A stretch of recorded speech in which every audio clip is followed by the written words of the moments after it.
A discussão sobre a moralidade e a legalidade da captura de Maduro realmente me surpreendeu. Preciso compartilhar com vocês essa sensação de irrealidade do que acontece. Preciso dizer logo de cara que sou uma pessoa muito e até demais. Segundo minha esposa pacífica, é difícil me tirar do sério. Demoro muito para chegar ao ponto de querer pegar uma tábua e bater na cabeça do meu interlocutor. Mas admito, já senti isso algumas vezes. Eu também. Eu nunca inicio, digamos assim, qualquer tipo de coerção física, mas como todo homem pacífico, eu explodo quando alguém tenta forçar outra pessoa fisicamente a fazer algo. Bem ao meu lado. Principalmente se isso for direcionado a alguém da minha família, o que é compreensível, né? Ou seja, por que estou dizendo isso? Quero enfatizar que, por todos os sinais externos, aparentemente eu não sou um agressor, e a agressividade, na esmagadora maioria dos casos, me causa repulsa. Sou eu. Antes de começarmos a discutir atos agressivos, sua moralidade, sua intencionalidade, sua adequação, eu queria deixar clara a minha posição. Do meu ponto de vista, qualquer ato por si só não pode ser explicado, e se você quiser entender, tente compreender as relações de causa e efeito. Por exemplo, meu neto estava na 4ª ou 5ª série nessa época. Eu já contei essa história uma vez, mas peço desculpas, vou repetir e depois vou contar mais algumas coisas. Ele estava na 4ª ou 5ª série, as aulas aconteciam por volta de 11 ou 12 horas, não lembro ao certo. Minha filha liga avisando que foi chamada na escola, porque ele empurrou, bateu ou fez outra coisa com alguém. E ela me liga e diz que isso é consequência da sua influência, então vai lá e resolve. E eu fui. O coordenador diz que Nick empurrou alguém, pergunto por quê, mas respondem que o motivo não importa, apenas o fato de ter empurrado. Por um tempo, nós dois ficamos nos olhando, como carneiros diante de um portão novo. Então eu peço para chamar o culpado. Eu tento descobrir de novo, agora com meu neto, por que ele fez isso, e mais uma vez, já com uma voz um pouco irritada, me dizem que na escola deles só estudam meninos e meninas bons, tipo pacíficos, e que eles não empurram uns aos outros. Eu levo Nick, a quem avisaram que ele está de castigo e agora deve ir para casa. Na minha opinião, ele ficou completamente encantado por ter sido punido desse jeito. Mas no carro, ele começa a reclamar, só por precaução, dizendo que não vai mais fazer isso lá. E ele sabe o que vai acontecer. Ou melhor, ele sabe que eu sei o que ele vai fazer, mas só por precaução. Então, ele fica reclamando. Eu rapidamente descubro que esse menino, justamente esse menino, gosta de correr por trás e empurrar de repente tanto meninos quanto meninas. E que ele fica muito feliz quando alguém cai de cara na lama. E que o Nick já foi empurrado por ele pela 2ª vez, caiu pela 2ª vez, e quando isso aconteceu, da primeira vez, ele riu junto com esse menino. Mas da 2ª vez, ele não gostou nem um pouco e, consequentemente, empurrou ele de volta. Foi nesse momento que a professora viu, e então começou toda a confusão. Eu sempre digo para o Nico, nunca responda da mesma forma, eu não vou falar o nome dele e todo tipo de lamentações. Então eu digo, muito bem, parabéns. Então, se alguém te empurrar de propósito ou disser algo ruim sobre sua mãe, isso, sem explicar muito, acho que eu estava passando a experiência do que acontecia comigo na escola soviética. Então, não empurre de volta, digo eu ao estudante americano com o sangue quente da minha esposa georgiana. Fecha o punho, estou mostrando assim nos subtítulos, sabe o punho, ele me olha atentamente, também fecha o punho, eu digo mais forte, e tenta acertar aquele que te empurrou, não qualquer um, mas aquele que te empurrou. Sim, ou se ele disse algo ruim sobre seus parentes ou amigos, bem onde o olho termina e o nariz começa. Nick está assimilando. Depois vão me punir por isso, eu respondo com razão. E você, já não foi punido? Silêncio. E depois? Pergunta meu neto americano mais velho. Depois eu digo, eu não sou ele, aquele que te empurrou, ninguém mais vai te empurrar. Não sei o que vocês tiraram dessa história, mas o Nicolau tirou alguma coisa, porque depois disso ele me contou mais. Minha filha, mãe dele, nunca foi chamada na escola enquanto outras mães eram. Aliás, agora ele é judeu ortodoxo, usa kippah e tzitzit, como ele mesmo diz. E acho que se alguém falar de forma desrespeitosa sobre o Deus dele, ele provavelmente vai partir para cima. Então esse sou eu. Uma coisa é empurrar, outra é dar um soco na cara. Empurrar, bater ou xingar você ou alguém próximo são atitudes totalmente diferentes. Ou então, por exemplo, atirar em uma pessoa. Nossa, que horror! É um tabu, certo? Algumas pessoas nunca têm uma arma em casa, porque só a ideia de causar dano a outra pessoa já as assusta, a um ser humano. Por exemplo, uma conversa minha também, aliás, com minha neta, mas nessa época ela tinha 13 anos, estamos indo, eu a levo, ela patina em rinques de patinação artística, então estou levando ela lá. E eu digo, precisamos falar de algo inteligente. Eu pergunto, o que você faria se alguém tentasse invadir sua casa à noite, arrombando a porta da frente? O que você vai fazer? Ligar para a polícia? Pergunta minha neta. Você sabe quanto tempo a polícia demora para chegar após uma ligação? Pergunto então Fiona. Ela recebeu esse nome em homenagem a uma cantora, ou talvez a uma princesa de desenho animado. Ela olha então para a inteligência artificial e diz: no nosso bairro, 6 minutos. E quanto tempo, digo eu, levaria para o ladrão arrombar a porta e chegar até o quarto dos seus pais? Depois de um breve silêncio, Fiona diz: 2 minutos. Nós dois ficamos em silêncio, então ela continua: e o que fazer? Mas pense por si mesma, eu sugiro. Sim, seria bom ter uma arma, diz minha neta ruiva. E o que você faria com uma arma? De jeito nenhum se pode ter uma arma em casa, disse a mãe dela. E se ladrões invadissem, o que você faria? Com uma voz absolutamente insegura e olhando de lado para mim, Fiona diz: atirar. Quantos tiros e para onde, insisto eu sozinho, foi uma pergunta tímida. Depois Fiona pensou e disse: acho que todas as balas que temos, e no abdômen. Eu fiquei meio sanguinário, ultimamente. Eu acho que as crianças não são tão burras quanto parecem pra gente depois de muito tempo convivendo com elas. Chega de encher vocês com bobagens. Vamos passar para Maduro, Trump, Putin, Netanyahu e a Revolução Chinesa. No mundo, dizem que nos foi imposto uma ordem, pare, ordem. Eu penso, vocês chamam essa bagunça de ordem, mas quem a estabeleceu? Me dizem, foi a Organização das Nações Unidas que estabeleceu. Aham, eu digo. A Organização das Nações Unidas que foi criada, então, foi criada para prevenir guerras, essa mesma Organização das Nações Unidas. E como eles impediram 100 guerras depois do fim da Segunda Guerra Mundial? Sim, ou talvez, sei lá, 98, talvez 92. Quero informar a vocês, senhoras e senhores, que depois de 1945 houve 250 guerras no mundo. Não pequenos conflitos, guerras mesmo. Vocês podem ler a definição de guerra na enciclopédia. Em 2023, por exemplo, estavam acontecendo 59 guerras ao mesmo tempo. Bem, digamos lá... Deixa pra lá, tudo bem, deveria.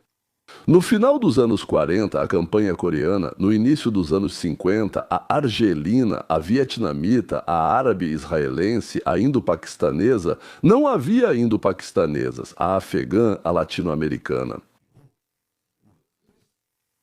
O que a Organização das Nações Unidas estabeleceu como regra de conduta ou regra para estabelecer relações entre países é incrivelmente bonito no papel e nos discursos na tribuna, mas não funciona, simplesmente não funciona. A tentativa dos Estados Unidos da América de intervir e parar o conflito geralmente levava ao resultado exatamente oposto. Por exemplo, Vietnã, Afeganistão, Iraque. Algumas intervenções foram bem-sucedidas, sim, houve casos assim. Pararam a limpeza étnica nos Balcãs, impediram a ocupação do Kuwait pelo Iraque. Aliás, lá também a história é extremamente confusa. Granada, Panamá, Haiti, alguns desses lugares locais são frequentemente descritos como intervenções que acabaram com massacres. A Organização das Nações Unidas, por sua vez, ajudou a resolver conflitos? Ajudou sim, mas só quando não envolviam grandes países, apenas de médios a grandes para países grandes e poderosos. A lei, claro, está escrita também sim, mas ninguém a cumpre, porque ninguém pode obrigar a União das Repúblicas Socialistas Soviéticas, bem, a Rússia, nesse caso a China, a Inglaterra, os Estados Unidos da América e outros a cumprir. Os países grandes fazem o que querem de qualquer jeito. Alguns tinham direito de veto no Conselho de Segurança e só o usavam sem maiores explicações.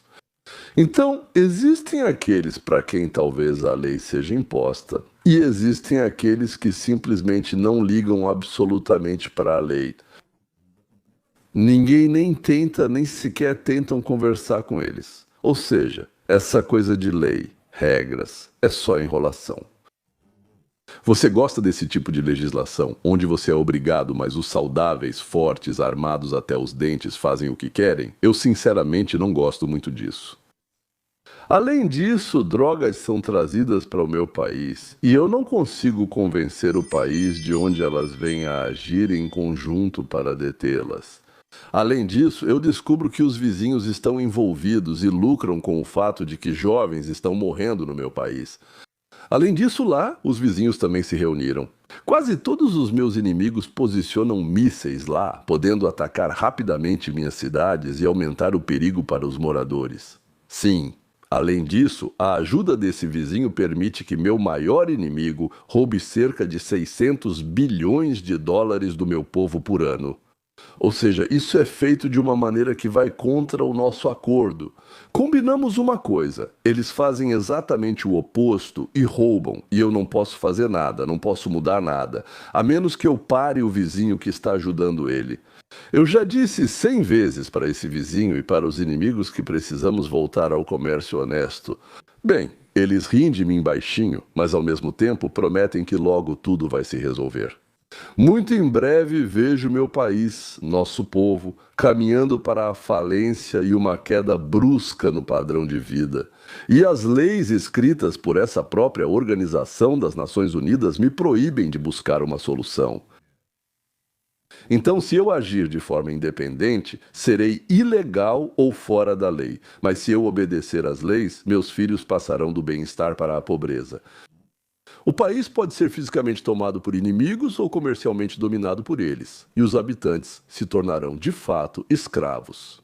Ou eu coloco meus fuzileiros navais em navios, meus soldados das forças especiais em aviões e helicópteros, e com uma operação relâmpago, sequestro o líder do país vizinho, que além disso é um narcotraficante, assassino em massa, sádico e tomou o poder ilegalmente. Isso não é motivo para eu interferir nos assuntos internos deles, é apenas uma característica. Ou seja, Nicolás Maduro, que nós sequestramos do bunker em uma base militar, ou seja, da Venezuela. Alguém talvez queira dizer, e quanto às leis internacionais? Ao que eu respondo, quando se trata do bem-estar dos meus filhos e netos? Com suas leis internacionais, ou populares, ou planetárias, seja lá quais forem essas leis, limpe-se com elas, faça o que quiser, como preferir. E ainda, em algum outro país, no outro hemisfério, vive um povo. Em algum momento, esse povo decidiu se dividir em dois grupos, e cada um recebeu seu próprio território. À esquerda, eles se chamam russos e ucranianos, e o lugar é chamado de Rússia. À direita, russos e ucranianos se chamam de Ucrânia. Uma delas é mais traiçoeira, digamos, essa metade ou 3/4, tanto faz, mas é mais previdente. Sim, uma se preparava para defesa e guerras, a outra não se preparou, contando com a sorte e com alguma proteção mágica, na qual o líder deles, chamado Kuchma, convenceu todo o país a acreditar. Ou seja, achavam que alguém lhes devia algo, fosse britânicos, americanos, turcos ou israelenses. Sim, tinham medo de problemas. Essa parte que se autodenomina Ucrânia começou a chamar para o seu território tios e tias com mísseis nucleares. E achando que assim estariam sob um guarda-chuva e que não precisariam organizar nem exército, nem defesa, nada, iam roubar seu próprio povo, enquanto alguém os protegia, só por permitirem esses tios e tias em seu território.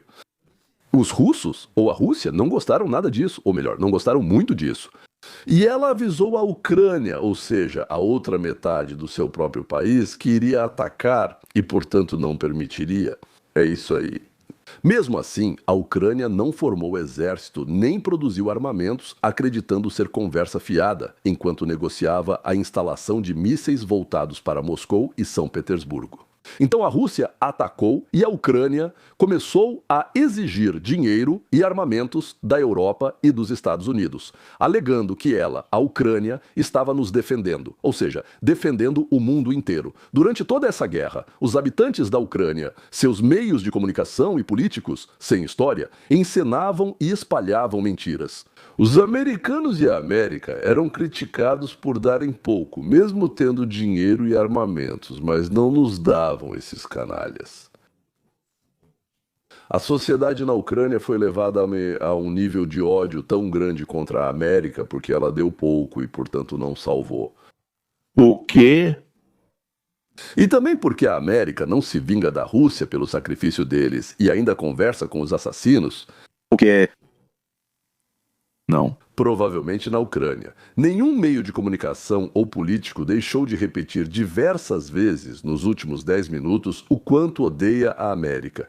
O que você acha? Se eu contar essa história para meus netos, já tenho 5, eles vão conseguir decidir o que fazer. Mandem dar doar. Bem, considerando que temos 38 trilhões de dívida, a honra surgiu por causa da ajuda a outros países. Ou as crianças vão dizer, e afinal, a verdade será dita com uma força assustadora, é o que provavelmente vão dizer. E por que deveríamos nos importar com o que acontece lá? Onde ficam esses lugares sobre os quais você fala? Estão no nosso planeta ou em outro? Não sei o que eles vão dizer, vou ter que perguntar. Aliás, e a última pergunta. Existe um grupo de pessoas, eles são chamados de jihadistas. Quem diariamente, 5 vezes por dia, pede a Deus para que Ele, bem, conceda a eles uma vida longa? Não, eles pedem a Deus para que Ele nos mate aqui nos Estados Unidos da América. Um deles pede a Deus para que Ele nos mate. Eles educam os jovens no ódio contra nós. Eles financiam a criação de grupos terroristas para nos matar, explodir. Eles invadem vilarejos onde não vivem islamistas e matam. Da última vez foram 1.200 pessoas e levaram 300 como prisioneiros, onde alguns foram mortos, estuprados e os demais torturados.